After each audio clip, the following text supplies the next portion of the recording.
The sky was heavy with gray clouds that morning, and the city had just begun to drown beneath the relentless downpour.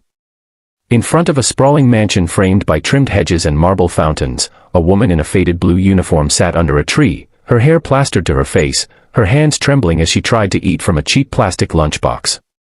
The rain poured harder, mixing with her tears, and yet she didn't move, didn't seek shelter. Her food was getting soaked, her clothes clung to her body, and her small frame shivered from cold and exhaustion. She looked like someone who had forgotten what comfort felt like. That was the moment when he saw her, the men who owned that mansion, the men whose wealth could buy comfort for thousands. But what he discovered next shattered his heart in a way no loss of fortune ever could.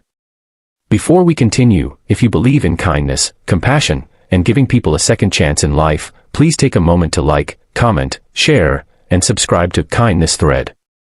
Your one gesture can spread hope and love across the world. The man's name was Richard Hale, one of the wealthiest businessmen in the city. He had built an empire from scratch, but over time, his success had hardened him. He believed that money was the answer to everything: power, respect, happiness. He rarely noticed the people who worked for him. To him, maids, drivers, and gardeners were just background figures in the grand movie of his success. But that day, something about the sight of his maid, soaking wet under the tree, pierced through the wall of indifference he had built around his heart. Her name was Maria, quiet, obedient, and always early. He had never seen her complain, never seen her idle. But now she was sitting in the pouring rain, eating as if the world had forgotten her. Richard watched her for a while from his car, confused. Why would anyone choose to eat outside in such terrible weather when there was shelter just a few feet away? He had a comfortable kitchen with space for everyone. He stepped out of his car, his polished shoes sinking into the wet grass, and called out to her. But Maria didn't hear him, or perhaps she didn't want to. When he finally approached, she quickly tried to stand, wiping her face and hiding her food as if she had done something wrong. The sight of her trembling hands unsettled him. He asked why she was sitting there, but she only whispered an apology, eyes fixed on the ground. Richard walked away without pressing further, but something in him refused to let it go. For the rest of the day, he couldn't focus.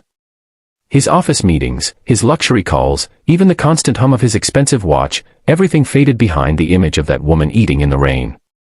That night, while his family sat for dinner, he asked one of the senior staff members about Maria. The man hesitated, saying softly that Maria usually avoided the dining area and preferred to eat outside during her breaks. She says she doesn't want to disturb anyone, he said. That explanation didn't sit right with Richard. He decided to find out the truth himself. The next day, just before lunch, he quietly followed Maria from a distance. She carried a small lunchbox wrapped in a plastic bag and walked to the same tree in the garden. The sky was clearer that day, but the air still smelled of rain. She sat in the same spot, as if that lonely patch of grass was her world. When she opened her lunch, Richard noticed it wasn't much, just some rice and beans, maybe leftovers from the day before. Her hands were calloused, her wrists thin. She ate slowly, as though savoring every grain. After a few minutes, he approached her again, this time with less authority and more curiosity. "Maria," he said softly, "why don't you eat inside? The staff room is warm, and the rain is gone." She froze, her spoon halfway to her mouth. Then she lowered it, staring at her meal. Her voice came out shaky but calm. "Sir, I used to eat inside, but one day, your guests came early. I was sitting in the corner, and they said my uniform smelled like detergent and I shouldn't be near the dining area. I didn't want to embarrass you again, so since then, I come out here." Her words sliced through him like a blade. Richard stood speechless. He couldn't remember that day, but the thought of someone being treated so poorly under his roof because of his status made him feel hollow. He noticed the way she forced a smile after finishing her explanation, as if to comfort him. That smile broke something deep inside him. Over the next few days, Richard quietly observed Maria. He learned that she arrived 2 hours early every morning, not because she was told to, but because she walked a long distance from a small rented room at the edge of the city. Her husband had died in an accident years ago, and she was raising a young son alone. She worked multiple jobs, cleaning offices at night and working at Richard's mansion during the day. Despite her exhaustion, she was always kind, always gentle with others.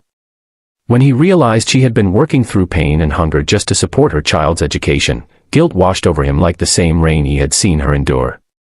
One afternoon, Richard decided to visit her neighborhood.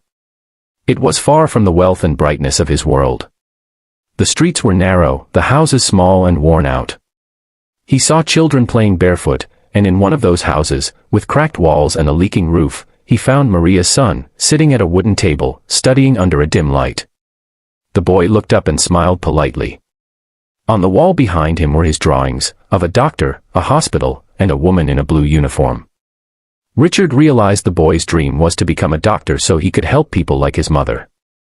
That night, Richard couldn't sleep. He stared out his window, watching the city lights flicker in the distance. He thought about how he had built skyscrapers but had never built kindness. He had millions in his bank account but nothing that truly mattered in his heart. The next morning, he called Maria into his office. She stood nervously, unsure if she had done something wrong. But instead of scolding her, Richard handed her an envelope. Inside was a scholarship approval for her son, fully funded until graduation, and an offer letter for her to manage the housekeeping team with a higher salary. Her hands trembled as she read the paper, tears falling freely. "Sir, I don't know what to say," she whispered. Richard looked at her and said quietly, "You don't have to. Just promise me you'll never eat in the rain again." Weeks passed, and the mansion felt different. The air seemed warmer, the staff smiled more, and even Richard's own family began noticing his change. He spent more time talking to his workers, learning their names, their stories, their struggles. He realized that success without empathy is just emptiness in disguise. And every time he passed that tree in his garden, he remembered the day his heart had woken up under the rain.